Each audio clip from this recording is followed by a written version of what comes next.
wives, as Rijiju said, of course, Prime Minister and myself don't have that wife issue.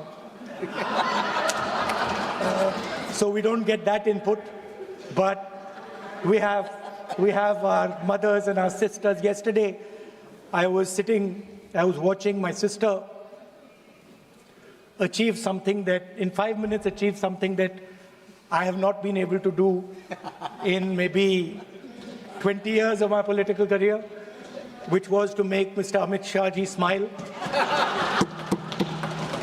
There's something that I also need to practice and learn, and I was feeling very proud as an older brother as she was doing that, delivering the speech in a way that is different than mine, of course.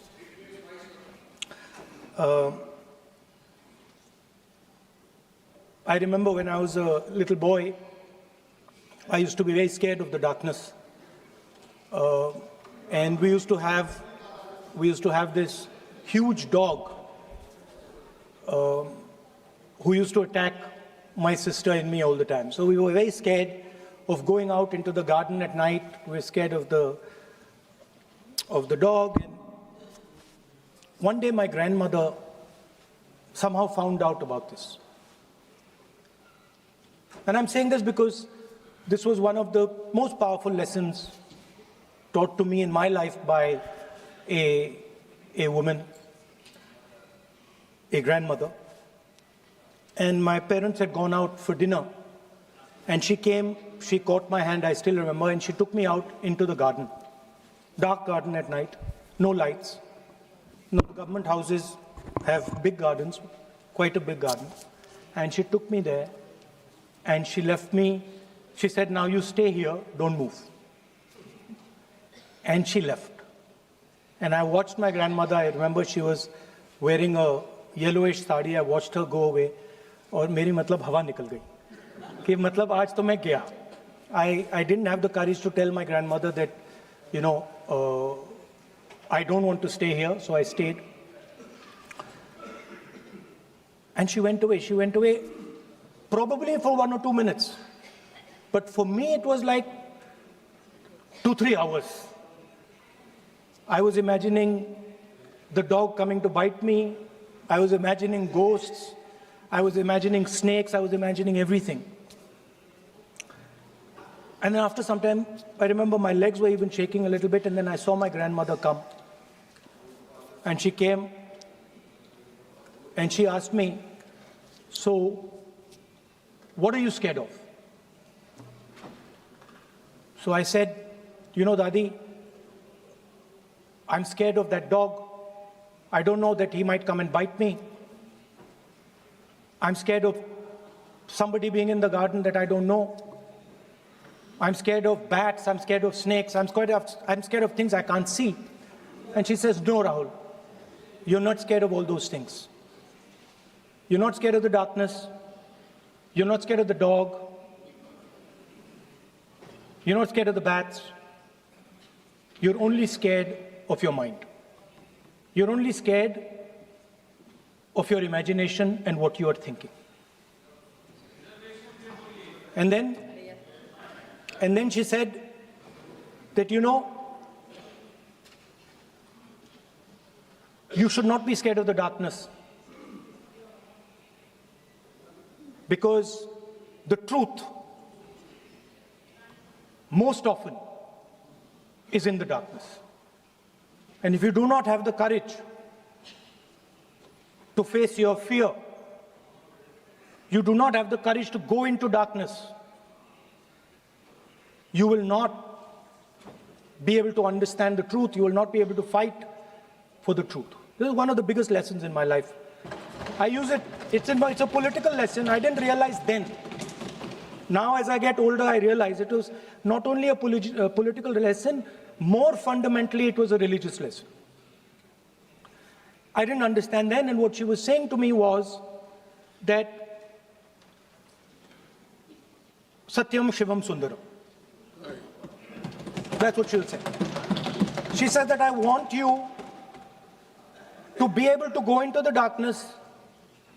I want you to be able to go where you're scared. And I want you to see what the truth looks like. And later I realized, my God, by taking me into the garden, she was explaining Shiva to me. She was explaining the central tenet of our religion. She was explaining Satya to me. And in many ways, she was explaining Ahimsa to me. And she said to me, I remember that, listen, truth is painful sometimes. Don't worry about it. Deal with it. And there are some truths that need to be told here today in this house. The first truth is that this is not a women's bill. This is nothing to do with the empowerment of women. There is a women's bill. It was passed in 2023 in this house itself. And my friends and teachers in the BJP said that it will be implemented in 10 years' time. That is the women's bill. This is an attempt to change the electoral map of India. Using and hiding behind India's women. And actually it is a shameful act. Because instead of giving them women's reservation, which is very easy to do, and every single opposition person will support it right now, bring that old bill back right now, and we will help you pass it for implementation from this second. Now, that is the women's bill. This is something else. And the truth needs to be told about what this is. There is a central truth in India's history, in India's past and present. And I have become more and more and more aware of this truth. And that is the brutal, cruel, unforgiving treatment of the OBC community, of the Dalit community, and other communities, minorities and women. And this is a historical fact. This need not be argued here. Everybody knows how Indian society treated OBCs, treated Dalits, what was done to them, what was done to their women, what they were allowed to do, what they were not allowed to do,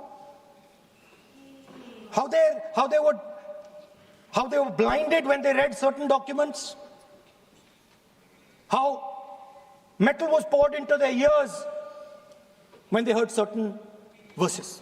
This is a fact. Now, what is being attempted here is a bypass of the caste census.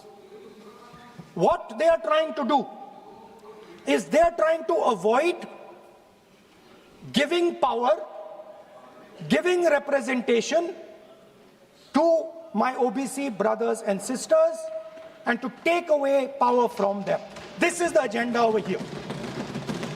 That's the first agenda. Manuvad over Samvidhan. Amit Shah ji says that the caste census has begun. And he repeated twice yesterday, trying to be clever, saying that houses don't have castes. The point is not whether houses have castes or don't have castes. The point is whether the caste census is going to be used for representation in Parliament, Vidhan Sabha, Lok Sabha. And what you're trying to do now is trying to make sure that caste census has nothing to do with representation, for the next 10 years, 15 years, so that you can kick the ball down the street. That's the first thing that is being done. Second thing that is being done, equally bad thing, but a very dangerous thing. What you're doing, because you're scared of what is happening in the politics of this country,